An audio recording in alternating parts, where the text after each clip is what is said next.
And welcome everybody, episode 4, Mans and Flowers Show. You can find us at fantasyalarm.com. My name is Jeff Mans, along with, Pimp Daddy Mac, Ray Flowers. Ray, what's up with the hat? I figured that, look, the Giants, are into the next round of the playoffs. I wanted to celebrate. I thought it would be too cliche to wear a baseball hat, so I went with the Pimp hat, because I know, Jeff, cheetah stripes, frosted tips, they go together. So he's so pimp, everybody. You don't even understand. He keeps his pimp hand strong, which is important.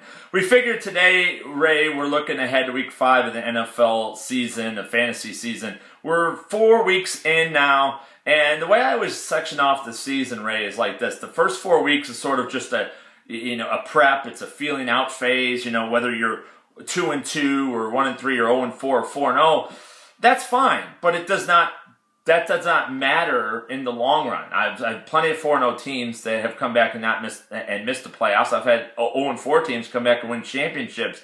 I feel like now weeks 5 through 8, as we get into it, it's more of that's a jockeying for position. The goal of the next 4 weeks, when you section off the season, is really to get yourself into contention race for weeks 9 through 12 when you decide whether you're a playoff team or a non-playoff team. Your thoughts on that?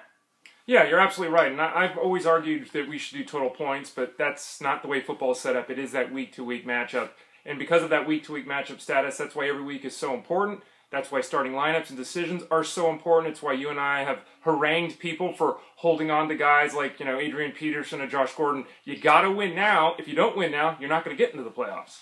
You just get my blood boiling when you mention Adrian Peterson, Josh Gordon. Let's talk about some of the performers, though, through the first 4 weeks here, Ray. I start at the quarterback position, and it's been the Andrew Luck show over the first 4 weeks. He's averaging almost 27 points a game here in the first 4. You could say, all right, but he had a weak Tennessee defense and got to play Jacksonville in the last 2 games along with Denver and Philadelphia. Okay, maybe, but are we seeing the breakout year from Andrew Luck that was, quite frankly, predicted in the Fantasy Alarm Fantasy Football Draft Guide this year? Yeah, absolutely. I was going to say one of us was a huge fan, and it wasn't me. Not that I wasn't a fan, but you were a bigger fan. You look at the production at this point, and it's Peyton Manning-like. It's 5,000 yards, 50 touchdowns. That's the kind of pace he's on. He controls the offense. He's a lot more athletic than some people understand. He can use his legs and do something there. He's got Reggie Wayne back. T.Y. Hilton's pretty healthy. They're getting production out of the backfield. Don't expect a lot of drop-off from Andrew Luck. He looks great so far. Phillip Rivers is another guy averaging 21 points a game, third most in fantasy football through the first 4 games here. Again, somewhat of a softer schedule, but they made it to the East Coast, and he put up good numbers there as well. Do you think Phillip Rivers ends up sustaining this success? I think he can sustain his success. Now, what level of success? Is he an elite play? I still have a hard time believing that. Despite the success he has had, I don't look at him and think 40 touchdowns. I don't look at him and think 4,800 yards are coming down the pipe. Now, he's had guys like Malcolm Floyd step up, Eddie Royal step up. We've had Antonio Gates step up. They don't have Woodhead or Matthews in the backfield right now. So you got to give credit to Phillip Rivers. He's been great. He's got everyone involved, and he continues to use that West Coast offense effectively. He's completing like 70% of his passes since the start of last season, Jeff. What about Nick Foles? Here's a guy who a lot of people expected the top 5 type numbers right now. Nick Foles hanging around 13th overall in fantasy points behind the likes of Joe Flacco, Phillip Rivers, Colin Kaepernick. Eli Manning is ahead of him right now. Do you expect a rebound from Foles? And then even going further, Ray, Cam Newton. Talk about Cam Newton, who's way down there in the 20s as far as overall fantasy points from a quarterback. Points per game, I should say, because he did miss the first week. But Newton and Foles, which one do you have more faith in going forward?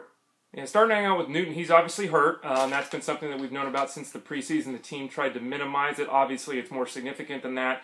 He's got 33 yards rushing through 3 games. That's basically a game average for him in his career prior to this year. And we also have to look at the fact his first 3 seasons, he averaged 9 rushing touchdowns. This year, got 0. Okay, so he's not running the football. And if he's not running the football effectively, it really diminishes his outlook because that's not a great passing team. He's not going to throw 35 touchdown passes, so I'm concerned with him. I'm also concerned with Foles, to be honest with you. I didn't personally want to put him in my top 10 this year. I warned people to not look at last season's 27 touchdown, 2 interception effort and think that was going to be completely repeatable. It obviously wasn't. He's thrown an interception a game.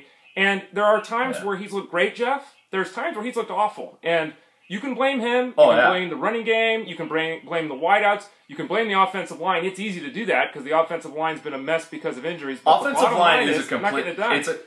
It's a complete mess in Philadelphia, no doubt. Let's go to running backs here, Ray, and we see DeMarco Murray at the top of the heap. Everybody wants a piece of DeMarco Murray at this point. People, have him. Adrian Peterson, Jamal Charles, and LaShawn McCoy have been devastatingly bad this year. Well, Jamal Charles has been good, but he was injured. DeMarco Murray seems to be the default number one guy.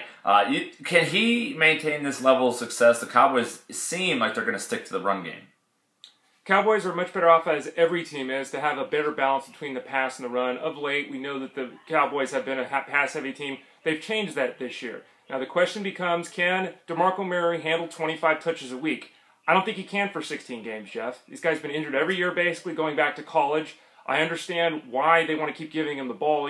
He's one of only 4 running backs in the history of football to have 100 yards and a touchdown in each of the first 4 games of the season. He's been dynamic. He's been the number 1 running back in football. But if they don't scale back his workload, I don't think he's going to be out there and effective in the playoff weeks. He has over 300 yards rushing this year before being touched.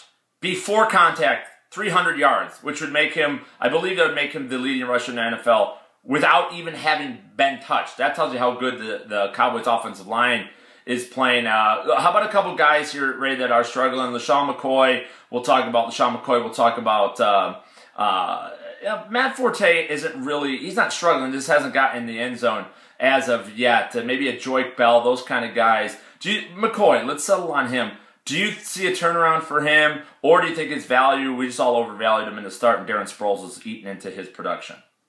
No, I think that he had the head issue in the one game. I'm not worried about Darren Sproles. We've seen a significant reduction in Sproles' workload and production the last 2 weeks after the abnormal production he posted the first 2 weeks. LaShawn McCoy, you watch the tape, and he's still got the jumps. He's still got the ability to cut and juke defenders. The difference with McCoy and Murray, who we were just talking about, is McCoy's got people in his face right away. The line they can't get anything going. They get a guy back this week, the Eagles do on that line. Maybe that'll help. I still have faith in McCoy. I think he's a good buy low target because let's face it, current owner of LaShawn McCoy is pissed off right now, Jeff, and a lot of people don't have patience in the fantasy football game. I hate to, I'm not the kind of guy who likes to tell you I told you so, but this is one of the reasons I told you so. Suspect offensive line, the presence of Darren Sproles, and defenses adjusting to Chip Kelly's offense.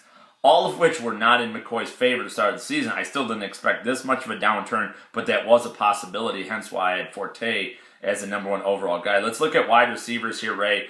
Steve Smith. Can Steve Smith continue this? Or is now that the Carolina game's over, do we just say, all right, now's the time you have to trade high on Steve Smith? 3 of 4 games he's had 100 yards. He has the most receiving yards in the history of football for a 35-year-old player in the first 4 games of the season. He's 5'2", and for an Oompa Loompa, he set the all-time Oompa Loompa record as well. Yeah, there you go. Congratulations! Yeah, in the Willy Wonka League. He's little. He's lost his burst. He's being targeted relentlessly. He's getting like a third of the passes that they throw, which I'm not quite certain why that is the game plan. Maybe it is because of the injury to Pitta. I would be trading high on Smith. We've seen him wear down the last couple of seasons. His production hasn't been there. It's not like Joe Flacco and that Ravens offense is otherworldly. So, Jeff, I'm not buying it. I'm selling high if I can. I totally agree with you. How about a wide receiver, Ray, that hasn't been very good in the early going that you expect a rebound from? Somebody, maybe an A.J. Green or somebody like Larry Fitzgerald or somebody around those areas. Anybody that has been very unsuccessful thus far that you expect a big rebound from? I think the taller Smith with the Ravens, Torrey Smith, is a great buy low option. I think Larry Fitzgerald, while he may not be the number 1 guy... Torrey Smith sucks. Don't give me Torrey Smith. He sucks. For a 4th or 5th wide receiver that you can get right now for 50 cents on the dollar, you don't have an interest? No, none. No. I'd rather take... Marquez Colston. How about that name? Marquez Colston. Oh, I love Marquez Colston. That's a good one. Okay. I like it a lot better. No doubt about that. I like Colston. Good offense. And the Saints, don't forget, played the first 3 games on the road, even though one of those were against Falcons in the Dome. They're a different team at home than they are on the road. 5 of their next 7 are in the Superdome, so good things are to come. Speaking of good things to come, go to fantasyalarm.com. Our assistant general manager package available now. You can get it for free with your first deposit to a new DraftKings account. Ray Flowers, Jeff Mans, it's the Mans and Flowers show. We'll be again back on Fantasy Alarm TV again real soon, everybody. Until next time, see you later, Ray. Adios.